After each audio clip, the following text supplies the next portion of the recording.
বিএনপির মহাসচিব মির্জা ফখরুল ইসলাম আলমগীর বলেছেন, কোটা সংস্কারের দাবিতে শিক্ষার্থীদের আন্দোলনে বিএনপি সরাসরি জড়িত নয়, তবে এই আন্দোলনে তাদের নৈতিক সমর্থন রয়েছে। সেই সমর্থন তারা দিয়ে যাবেন। রাজধানীর বায়তুল মোকাররম মসজিদে বুধবার জোহরের নামাজের পর গতকালের সংঘর্ষে নিহতদের জন্য গায়েবানা জানাজা শেষে মির্জা ফখরুল ইসলাম সাংবাদিকদের কথা বলেন। সরকারি চাকরিতে কোটা নিয়ে আন্দোলনের মধ্যে রংপুরে বেগম রোকেয়া বিশ্ববিদ্যালয়ে পুলিশের গুলিতে ছাত্র হত্যাকে জীবনের সবচেয়ে ভয়াবহ ঘটনা হিসেবে দেখছেন বিএনপি মহাসচিব মির্জা ফখরুল ইসলাম আলমগীর।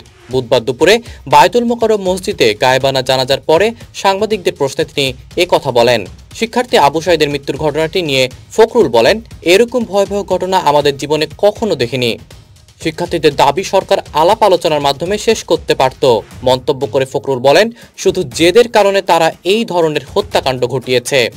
মির্জা ফখরুল বলেন, পাকিস্তান আমলে শাসক গোষ্ঠী এভাবে আন্দোলন দমন করার চেষ্টা করেছে, কিন্তু সেই আন্দোলন তারা দমন করতে পারেনি।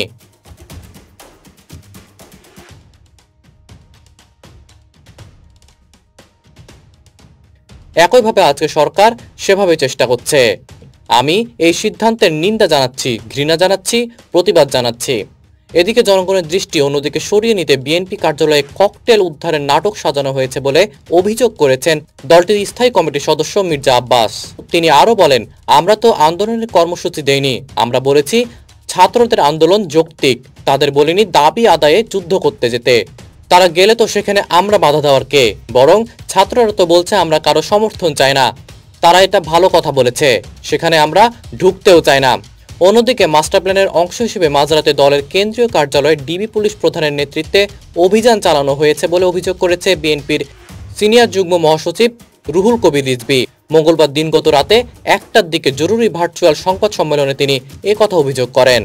এদিকে বিএনপির জাতীয় স্থায়ী কমিটির সদস্য আব্দুল মঈন খান একটি আন্তর্জাতিক গণমাধ্যমকে বলেন, বিএনপির বিরুদ্ধে যদি অভিযোগ আনা হয় তাহলে তো স্পষ্টই বোঝা যায় বিএনপির গ্রহণযোগ্যতা আছে।